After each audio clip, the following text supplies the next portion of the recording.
L'actualité régionale de ce mardi 25 mai, à vivre ensemble. Bonjour Lille, bonjour Littoral, bonjour à toutes et à tous. Ensemble dans un instant, on va parler de politique avec les élections régionales dans moins d'un mois. Le premier tour, c'est le 20 juin. Et notre invité ce matin, c'est Sébastien Inchenu, député du Nord, conseiller régional et porte-parole du Rassemblement national, mais aussi surtout ce matin avec nous, car il est tête de liste pour les régionales. Bonjour. Bonjour. Votre interview, on va s'intéresser aussi à votre programme dans un instant. Mais d'abord, je vous propose quand même de revoir ensemble les trois principaux titres de l'actualité de ce mardi. Avec d'abord les images fortes, exceptionnelles à plus d'un titre hier de cette foule en liesse, des milliers de personnes dans les rues de Lille hier, une ville rouge de bonheur pour fêter le titre de champion de France.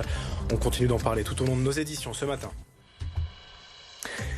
Le vaccin accessible aux plus jeunes, prioritaire ou pas, ils sont de plus en plus nombreux à vouloir se faire vacciner. Et les centres de vaccination ne semblent d'ailleurs plus très regardants aux critères d'éligibilité. Nos explications à suivre.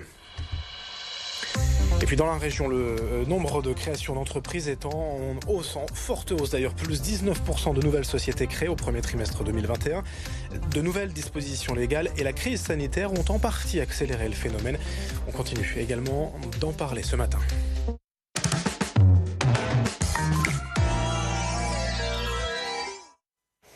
Mais c'est avant tout la politique qui va donc nous intéresser durant les 10 prochaines minutes avec notre invité Sébastien Inchenu, tête de liste pour les régionales. On le disait en titre, Sébastien Inchenu, il y a eu du monde dimanche soir à Lille après 23h et la victoire à Angers et ce 4e titre de champion de France. Beaucoup de monde aussi hier. Votre avis sur ces festivités en plein contexte sanitaire ? Bon, d'abord, c'est une immense fierté. Je crois que c'est une immense fierté pour le Nord, pour la région dans son ensemble, même si je veux avoir une pensée pour les supporters de Lens, évidemment, qui doivent regarder ça avec aussi une certaine fierté, mais peut-être une petite pointe de nostalgie parce que on sait qu'ils sont attachés à leur équipe. D'abord, c'est une grande fierté. La deuxième chose, c'est qu'effectivement, il y a eu cette fête organisée avec, je crois, la bénédiction entre guillemets du maire de Lille. Eh bien, moi, je crois qu'on peut. Il y a eu des manifestations organisées à des périodes plus difficiles en matière de pandémie. Je pense qu'on peut avoir une certaine tolérance pour ce qui s'est passé.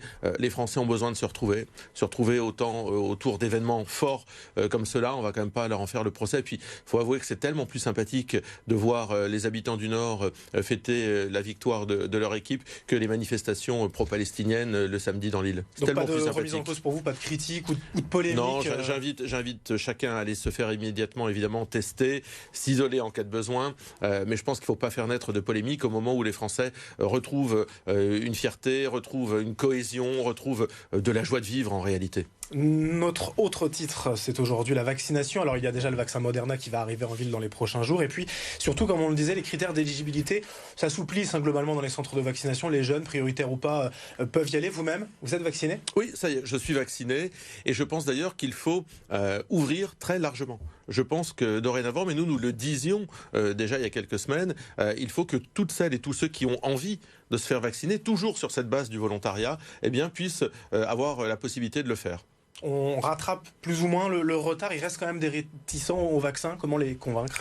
Non, mais c'est une histoire de liberté et de responsabilité individuelle. Moi, je crois que c'est en voyant aussi que les choses se passent bien, que les gens ont peut-être envie de se faire vacciner. Mais je pense que ça reste fondamentalement une histoire de liberté individuelle. Donc, moi, j'invite ceux qui ont confiance à se faire vacciner. Je pense que c'est nécessaire. Notre troisième titre, c'était la création d'entreprises en hausse. Plus globalement, pour parler d'emploi et d'économie, c'est un thème principal forcément de la campagne des régionales. Comment pensez-vous empêcher les fermetures d'usines ? On pense par exemple à Bridgestone, à Maxam, Tan, à Cargill.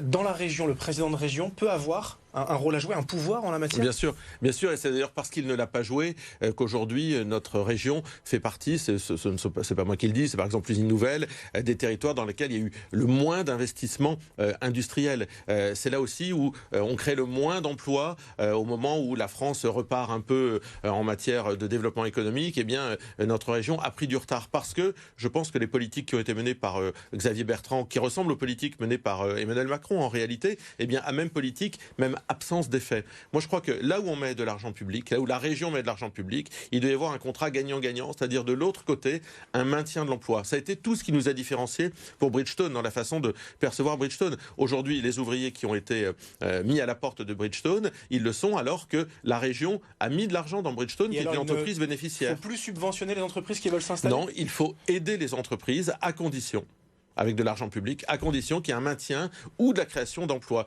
Mais ces conditions, elles peuvent être légales ? Bien sûr, ça fait partie de contrats, d'objectifs qu'on peut mener ensemble. Ça, c'est la première des choses. Nous, on a une proposition aussi qui est très concrète, c'est le fait de prendre en charge la période d'essai. Vous savez que dans les entreprises, et beaucoup dans les PME, les TPE, et notamment c'est vers eux que se destine cette proposition, eh bien, les chefs d'entreprise nous disent la période d'essai, c'est un moment difficile, un moment qui coûte cher, et puis après, on ne sait pas si on va garder. Eh bien, je pense que lorsqu'on garde le salarié, lorsqu'on crée un emploi dans une PME TPE, la région prendra en charge la période d'essai. Est-ce que c'est pas contre-productif de dire à une entreprise qui veut s'installer pendant 10, 15, 20, 30 ans, vous ne licenciez pas, vous gardez les salariés, ça peut refroidir. Non, je crois que c'est une façon de faire quelque chose ensemble, d'être partenaire. Alors quand on est partenaire, on n'est pas simplement financeur. Or le problème de la région, lorsqu'elle a été présidée par Xavier Bertrand, c'est qu'elle a juste été parfois un guichet. Et il est passé où l'argent public donné à Bridgestone ? Nous avons demandé que cet argent public soit redonné au bénéfice des ouvriers, des employés, pour leur reconversion.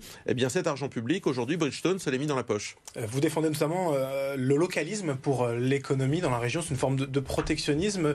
C'est une valeur actuelle, ça, aujourd'hui, en 2021 ? Oui, mais je crois qu'on a bien compris que la spirale dans laquelle on est engagé, celle qui est d'un espèce de financement sans aucun contrôle, sans aucun retour, aujourd'hui, elle ne peut plus continuer ainsi. C'est la logique intellectuelle, politique d'Emmanuel Macron, de Xavier Bertrand. Nous, on a une logique d'exigence. On veut bien épauler. Et on souhaite épauler les entreprises là où elles ont un moment une difficulté, là où elles ont un besoin pour se restructurer. On le souhaite, mais avec une condition, c'est que si on met de l'argent public, il faut qu'il y ait l'emploi derrière.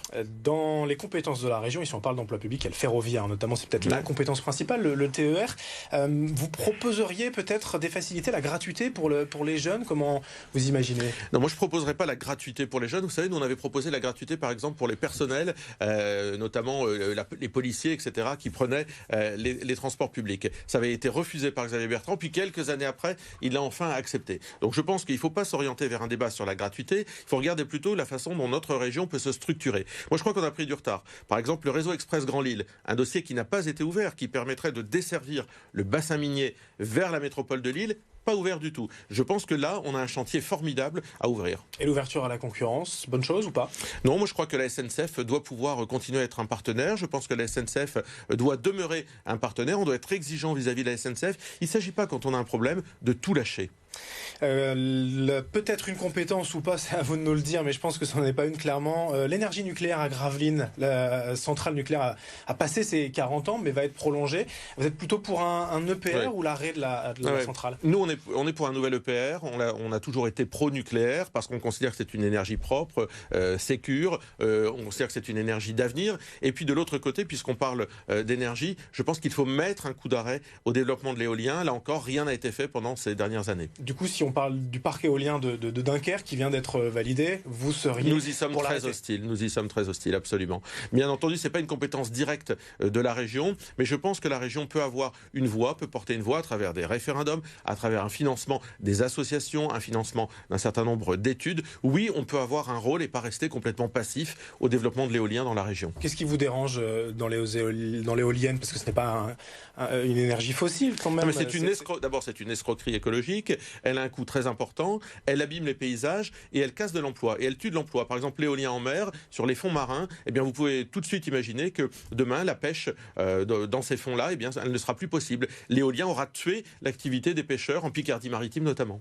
Des pêcheurs, on va passer aux chasseurs. C'est aussi un enjeu de l'élection régionale. Vous avez Nicolas Lautin, président de l'association des chasseurs de baie de Somme, sur votre liste. C'est un enjeu d'aller séduire, entre guillemets, les chasseurs ? Non, moi je ne considère pas les gens comme des clientèles électorales.